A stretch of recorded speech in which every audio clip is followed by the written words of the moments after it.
তিনি কখনো প্রধানমন্ত্রী নরেন্দ্র মোদীকে অনুকরণ করেছেন, কখনো অমিত শাহকে অনুকরণ করেছেন, যাকে বলে তিনি মিমিক কিং। আবার কিছুদিন আগে নিশ্চয়ই আপনাদের মনে আছে হাতে চোট পেয়েছিলেন সেই কল্যাণ বন্দ্যোপাধ্যায় এবার ওপেন চ্যালেঞ্জ করে বলছেন যে ২৬-এর পর নাকি বঙ্গে কোনো বিরোধী দলনেতা থাকবে না। অর্থাৎ তিনি বলতে চাইছেন যে ২৬-এ বিধানসভা নির্বাচনের পর বিরোধী দলই থাকবে না।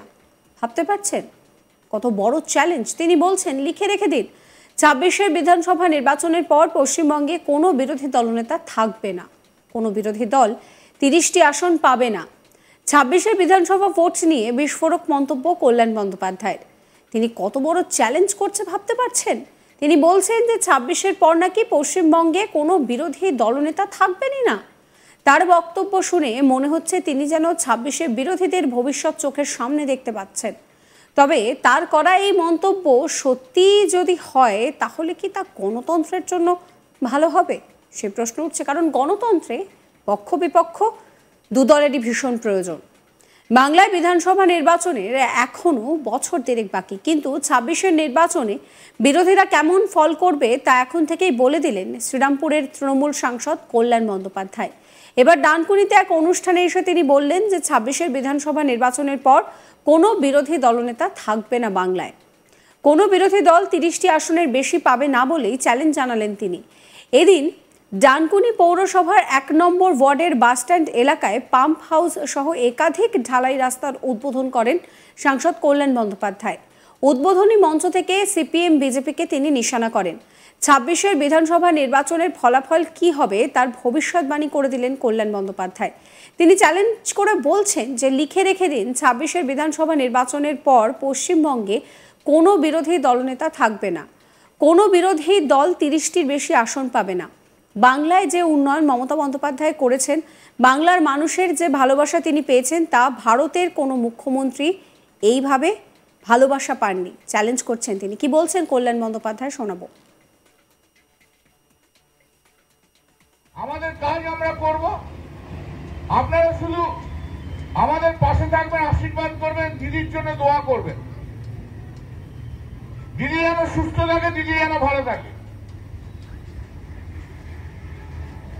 আর বিজেপি সিপিএম বলে কিছু নেই, কোথাও কিছু নেই। দেখুন না, ৬টা উপনির্বাচনের রেজাল্ট বেরোবে, দেখতে পাবেন কেউ কিছু নেই।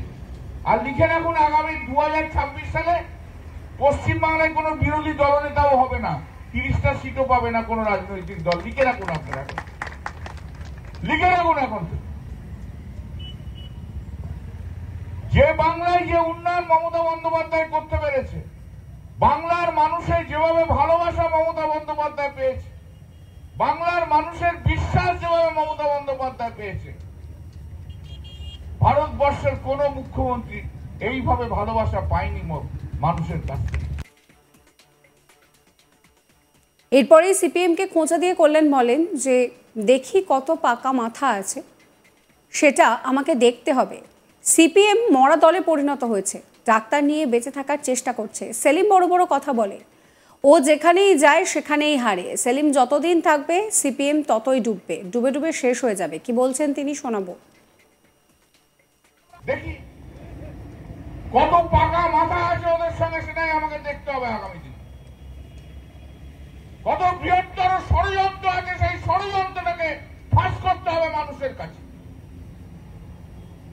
আসবে একটা একটা। সিপিএম তো একটা মরা দলে পরিণত হয়ে গেছে। ওই ডাক্তারদের ঘাড়ে বডি চাপিয়ে বেঁচে থাকবার চেষ্টা করেছে। সেলিম তো বড় বড় কথা বলে। চণ্ডীতলাতে জামানত বাজেয়াপ্ত হয়েছিল না, আপনারাই তো করে দিয়েছিলেন সেলিমের জামানত বাজেয়াপ্ত, হ্যাঁ কি না? আবার আছে মুর্শিদাবাদে, ওখানেও হেরে বসে আছে।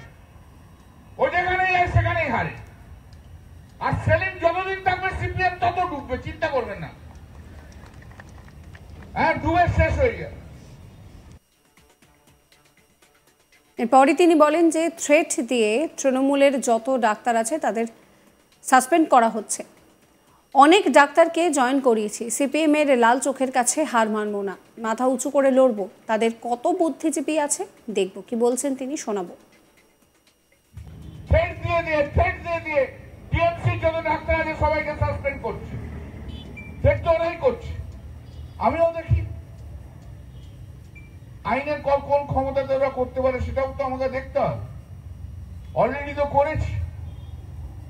অনেক ডাক্তারকে তো জয়েন করেছি, পরীক্ষায় বসতে দিয়েছি, ক্লাস করাচ্ছি, আরো করব। সিপিএম এর রাজ্যের কাছে আমরা হারবো না। লেফট আর আল্ট্রা লেফট আর বিজেপি যারা ভাবছে ভয় দেখিয়ে জোর করে তৃণমূলের লোকেদের সাসপেন্ড করে রাখবো, ওর থ্রেডের কাছে মাথা নোয়ানোর বান্দা তৃণমূল কংগ্রেস নয়। মাথা উঁচু করে থাকবো, আমরা দেখিয়ে দেবো। আমরা কি লড়তে জানি, আমরা সেই জায়গাটা দেখিয়ে দেবো। দেখি না কত লেফট আল্ট্রা লেফট আর তাদের কত বুদ্ধিজীবী ওদের সঙ্গে পিছনে রয়েছে, দেখি ওদের কতদিন সাসপেন্ড করে বাইরে রাখতে পারে। আমারও চ্যালেঞ্জ রইল। এই নিয়ে আমার কালিক ভোলানাথ শাহর একটি রিপোর্ট দেখাবো আপনাদের। শ্রীরামপুরের সাংসদ কল্যাণ বন্দ্যোপাধ্যায় এখনই 2026-এ বিরোধীদের ফলাফল দেখতে পাচ্ছেন। তিনি একেবারে যেন ভবিষ্য বক্তার হিসাবে কল্যাণ ব্যানার্জি যে ডানকুনিতে একটি উদ্বোধনী অনুষ্ঠানে তিনি বলেন যে আগামী 26-এ কিন্তু সিপিএম ধুয়ে মুছে শেষ হয়ে যাবে। তাদের কিন্তু ভোট পার্সেন্টেজ একেবারে ডাবল ডিজিটে পৌঁছতে পারবে না। কেন বিগত লোকসভা নির্বাচনে সিপিএম কোনো আসন পায়নি, বিগত বিধানসভা নির্বাচনে সিপিএম কোনো আসন পায়নি।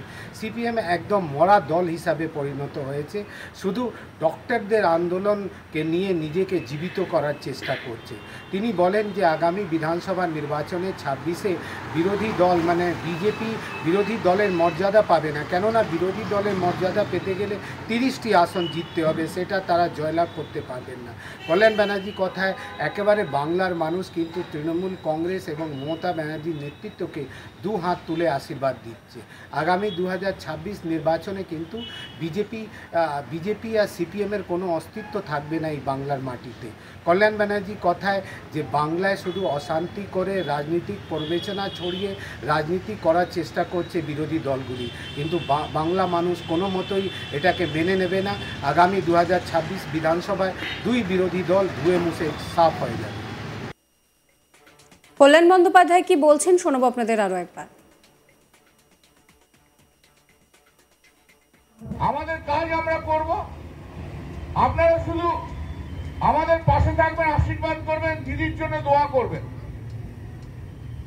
দিদি যেন সুস্থ থাকে, দিদি যেন ভালো থাকে।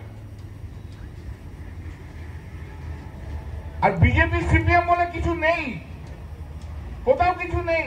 দেখুন, সাবস্ক্রাইব করবেন আজ তাক বাংলার ইউটিউব চ্যানেলকে, ফলো করবেন হোয়াটসঅ্যাপ চ্যানেলও।